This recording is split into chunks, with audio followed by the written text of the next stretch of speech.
Et je veux t'adorer de tout mon cœur.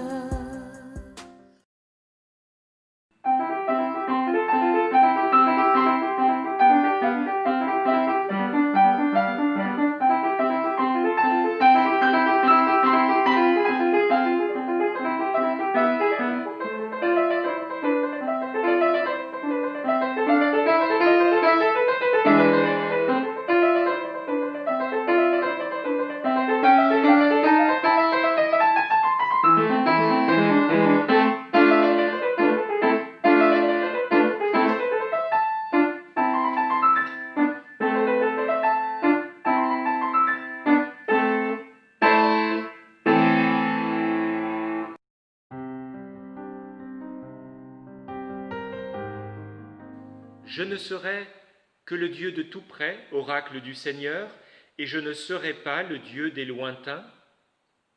Qu'un homme se cache dans son coin, moi ne le verrai-je point, oracle du Seigneur. N'est-ce pas moi qui remplis le ciel et la terre, oracle du Seigneur? J'entends ce que disent les prophètes qui prophétisent faussement en mon nom, en disant « J'ai eu un songe, j'ai eu un songe ». Jusque à quand?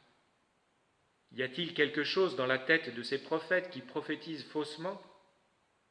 Ce ne sont que prophètes aux trouvailles fantaisistes. Avec leurs songes qu'ils se racontent mutuellement, ils pensent faire oublier mon nom à mon peuple comme leurs pères avec leurs Baals ont oublié mon nom. Que le prophète qui a un songe raconte son songe, mais que celui qui a ma parole proclame exactement ma parole. Qu'y a-t-il de commun entre la paille et le froment? Oracle du Seigneur. Ma parole ne ressemble-t-elle pas à ceci, à un feu, oracle du Seigneur, à un marteau qui pulvérise le roc?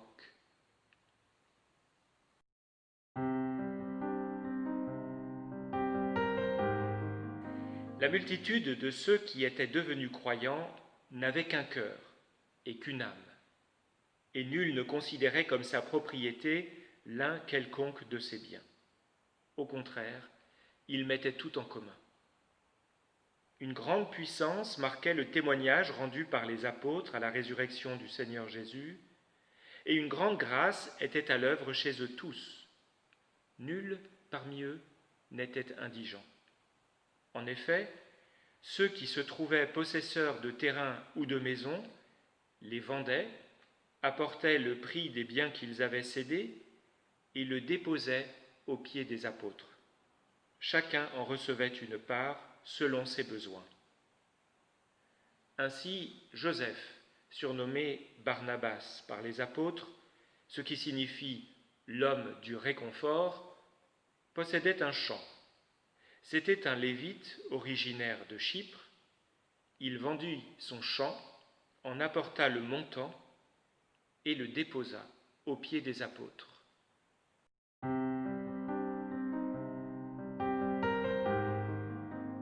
Alors souvenons-nous, il y a quelques semaines à peine, nous fêtions l'Ascension.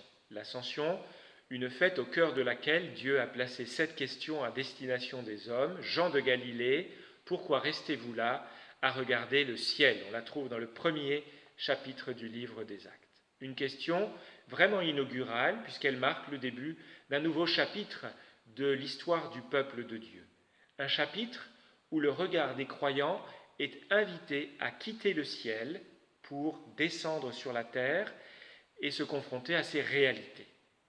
Et l'invitation est d'autant plus pressante que c'est le mouvement de Dieu lui-même, un mouvement d'abaissement évoqué par exemple dans la lettre aux Philippiens au chapitre 2, un chapitre où il est dit de Dieu qu'il s'est dépouillé de lui-même, prenant la condition de serviteur.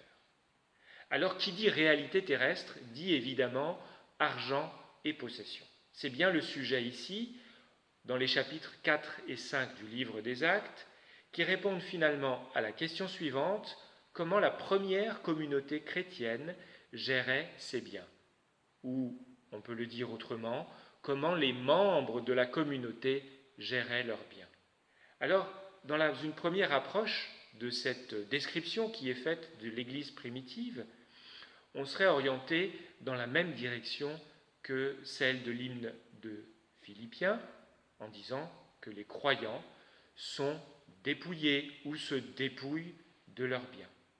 Il y a cette image forte dans le texte de propriétaires qui, après avoir vendu ce qu'ils possédaient, leur terrain ou leur maison, viennent le déposer aux pieds des apôtres, ce qui fait penser à un acte d'allégeance dans lequel chacun renonce à ce qu'il a au profit d'une cause, au profit d'un pouvoir supérieur. Le rapprochement sera donc vite fait avec des situations de l'histoire humaine, des situations particulièrement douloureuses d'ailleurs, la condition des esclaves qui sont dépossédés de leur propre vie, qui sont réduits au rang d'objets sur lesquels le maître a droit de vie et de mort, mais aussi un peu plus subtilement le régime médiéval de la vassalité, un régime très déséquilibré, mais aussi très codifié, avec des droits et des devoirs, qui reposait sur une forte hiérarchisation du pouvoir. Et plus près de nous encore, on pensera aux grandes collectivisations, aux grandes nationalisations du communisme, et à la manière dont les régimes qui s'en sont réclamés, qui s'en réclament encore, ont voulu réduire à sa plus simple et à sa plus triste expression la propriété privée. Et pourtant, tout cela ne cadre pas avec la vision de la première Église. D'ailleurs, est-ce une vision au sens prophétique du terme ou une description dans un sens plus historique? Évidemment, il est difficile de mesurer la réalité historique de ce qui est décrit dans ces lignes, dans ces chapitres, mais nous n'avons pas de raison de douter de son fondement, ni de la résoudre à un vague idéal qui serait resté, comme le dit le prophète Jérémie, à l'état de songe. Alors qu'y a-t-il de si particulier dans la vie, dans la communauté de biens de cette Église primitive qui la distingue des modèles historiques que j'évoquais tout à l'heure? Je crois vraiment que nous pouvons relever dans ce passage des traits saillants, marquants, qui nous éclairent sur ce que Dieu peut attendre des chrétiens dans la gestion de leurs biens.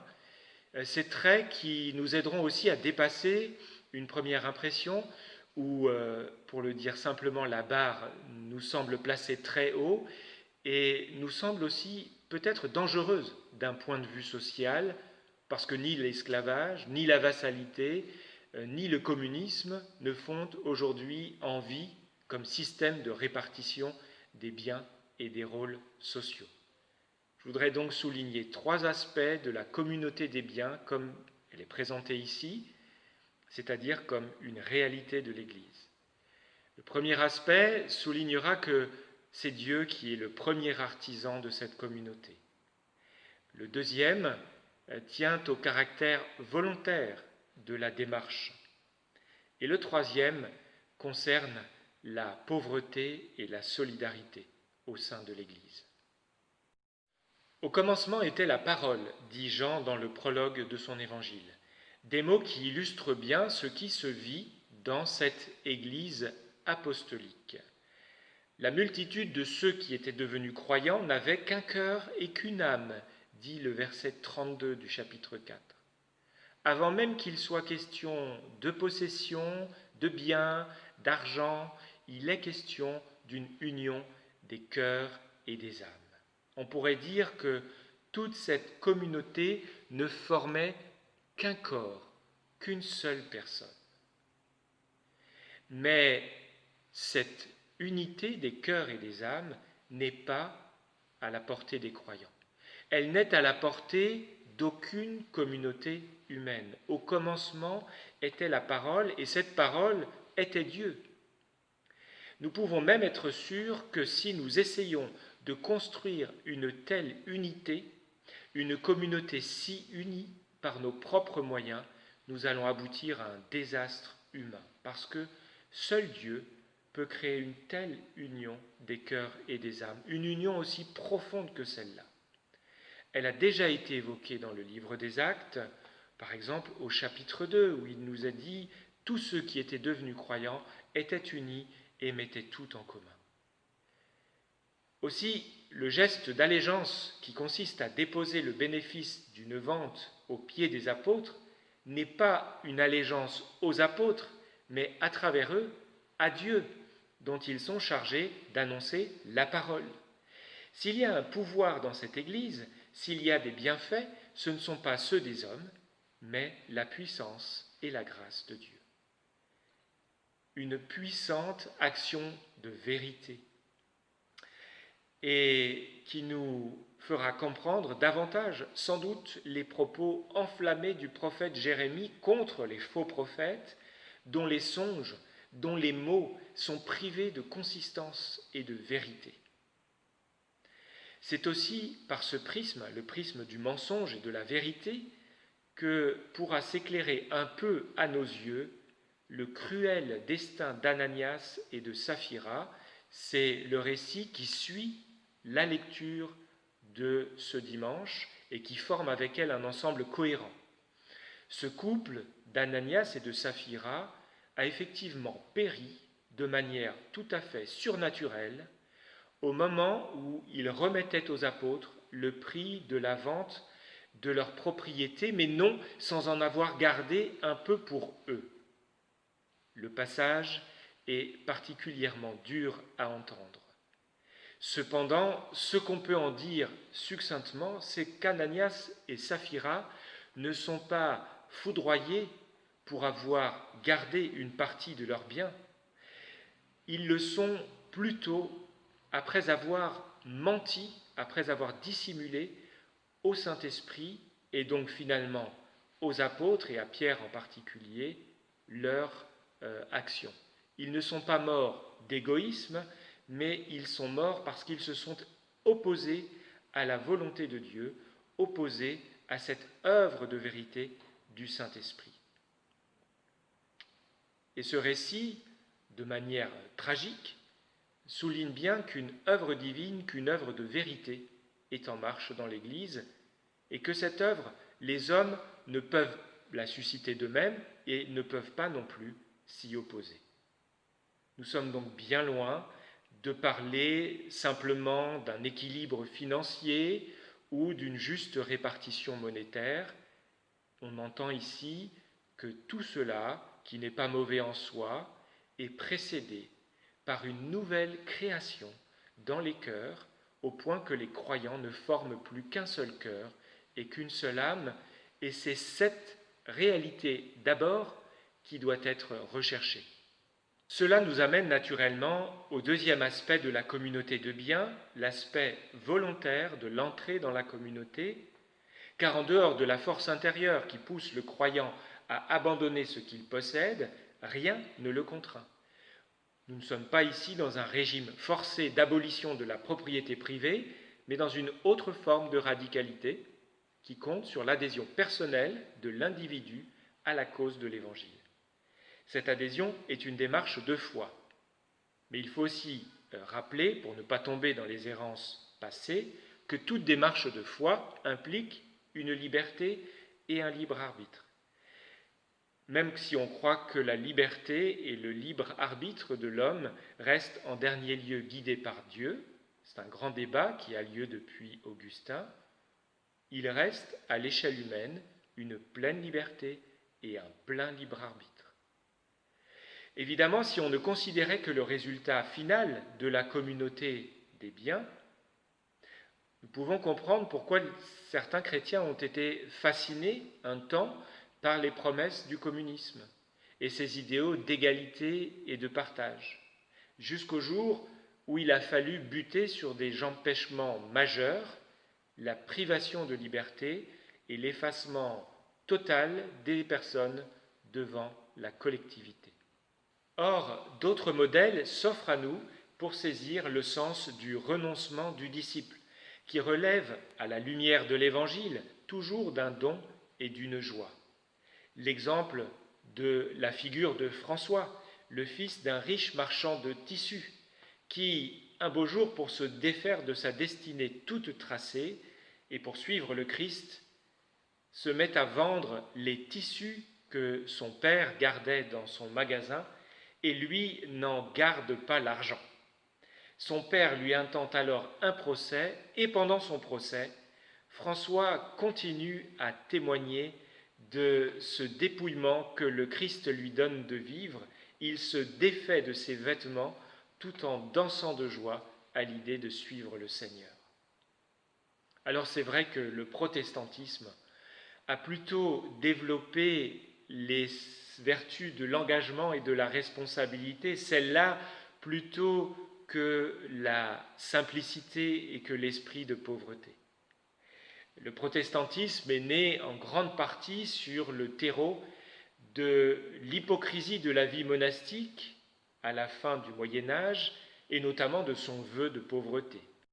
En guise de chemin de réconciliation, peut-être, écoutons ensemble ces quelques lignes du pasteur et frère Roger de Thésée sur l'esprit de pauvreté. L'esprit de pauvreté ne consiste pas à faire misérable, mais à tout déposer dans la beauté simple de la création. L'esprit de pauvreté est de vivre dans l'allégresse de l'aujourd'hui.